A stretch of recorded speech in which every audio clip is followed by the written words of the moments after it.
Good morning বন্ধুরা, SR ব্লগে সবাইকে স্বাগত জানিয়ে আজকের ব্লগটা শুরু করছে। আর আজকে হচ্ছে শুক্রবার, কালকে জামাই ষষ্ঠী রয়েছে। আর আজকে রাত্রেবেলা আমরা সবাই মিলে চলে যাব জামাই ষষ্ঠীতে।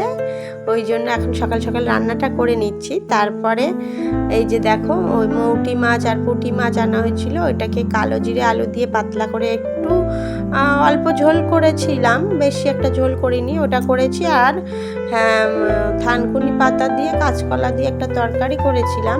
এই হচ্ছে আজকে দুপুরের মেনু। আর দেখো, স্নান সেরে পুজোটাও দিয়ে নিলাম।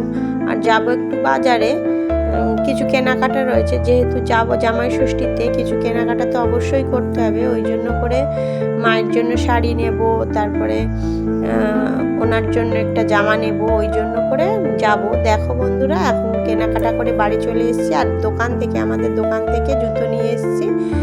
আমরা যেহেতু যাব ওই জন্য করে, আর যেহেতু বর্ষা পড়েছে ওই জন্য গরমের জন্য এই বুটটা নিয়ে এসেছি। এটা বাটার বুট, আর এটা বর্ষার জন্য খুবই ভালো, এটা নিয়ে এলাম।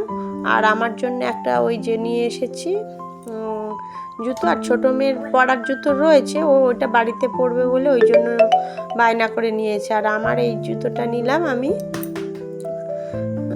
এটা এশিয়ানের জুতো রয়েছে, তাই সবার জন্য জুতো নেওয়া হয়ে গেছে। আর নিয়ে এসেছি মায়ের শাড়ি নিয়ে এসেছি, সবটাই তোমাদের সাথে শেয়ার করব। আর এখন দেখাবো কিছু জামা কাপড় হচ্ছে এইগুলো, যেহেতু মায়ের ওখানে যাব ওই জন্য আমার বোন আর মা কিছু, আমি যেহেতু সেলাই ট্রেনিং দিচ্ছি ওই জন্য কীরকম জামা বানাতে শিখেছি, ওই জন্য মারা কিছু ড্রেস দিয়েছিল বানিয়ে দেওয়ার জন্য। আর এই যে ছোট্ট পুচকের দুটো জামা বানিয়েছি, যেহেতু পুচকে মানে আমার বোনের মেয়ে ছোট্ট হয়েছে, ওর জন্য এইটা, ওর যে বোনের যে সালোয়ার বানাতে দিয়েছিল সেই কাপড়টাই বেঁচে গেছিলো, ওর জন্য দুটো ফ্রক বানিয়ে দিয়েছি। আর আমার মায়ের জন্য এই যে ব্লাউজ বানিয়ে দিয়েছি, 4টে ব্লাউজ আছে এখানে, দুটো এই যে স্লিভলেস মতন দুটো ব্লাউজ আছে, আর দুটো আর 3/4 হাতা শীতকালে পরার জন্য ওই 4টে ব্লাউজ বানিয়ে দিয়েছি। আর রয়েছে আমার বোনের চুড়িদারগুলো, সালোয়ার আর প্যান্ট, ওগুলো বানিয়ে দিয়েছি।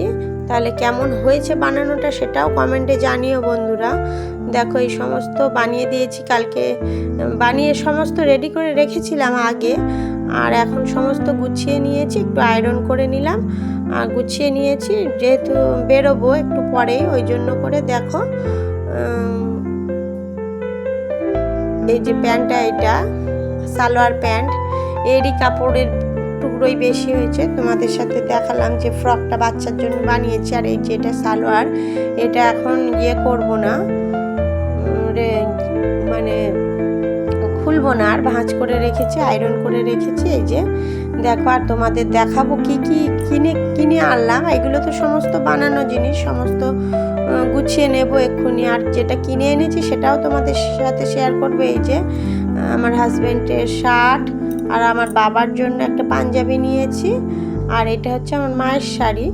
আর দেখো, শাড়িটা তোমাদের সাথে খুলেও ভালো করে দেখাবো, এরকম করে দেখালে ভালো বোঝা যাচ্ছে না, তাই জন্য মনে করছি খুলে ভালো করে দেখাবো। আর সমস্ত জামা কাপড়গুলো একটু খুলে দেখাবো, ওই জন্য বসেছি। আর এই যে দেখো, প্রথমে দেখাচ্ছি আমার বাবার পাঞ্জাবিটা, এটা হচ্ছে আমার বাবার জন্য নিয়েছি, গরমে হালকা সব সময় ব্যবহার করার জন্য একটা সুতির পাঞ্জাবি নিয়েছি। আর শার্টটা নিয়েছি, আমার হাজব্যান্ডের শার্ট রয়েছে, ওই শার্টটা নিয়েছি একটা, এই কালারটা, ওই কালারটা ও পছন্দ করেছিল। এই যে এটা একটা বিট কালার বা কীরকম একটা কালার, এটা একটু পার্পেল টাইপের বলা যায়, আবার নাও বলা যেতে পারে, হালকা যেটা হয় সেটাই পার্পেল বলা হয়, এটা তো ডিপ কালার হয়ে যায়। আর এই যে কালারটা খুব সুন্দর লাগছে, তোমাদের ভালো লেগেছে নাকি অবশ্যই জানিও। আর শাড়িটা কী রকম হয়েছে সেটাও জানিও। আর এই যে দেখো, শাড়িটা এখন খুলে দেখাবো। শাড়িটা মেহেন্দি কালার হতে পারে, বা আর ওই পাশের ওইটা সি গ্রিন কালারের পাড়। আর আঁচলটা খুবই সুন্দর, শাড়ির থেকে আঁচলের কালারটা এত সুন্দর, আমার ভালো লেগেছিল, শাড়িটাও ভালো লেগেছিল, মায়ের জন্য পছন্দ করে নিয়ে এসেছি। তোমরা জানিও কেমন লাগছে। তাহলে দেখা হচ্ছে পরবর্তী ব্লগে।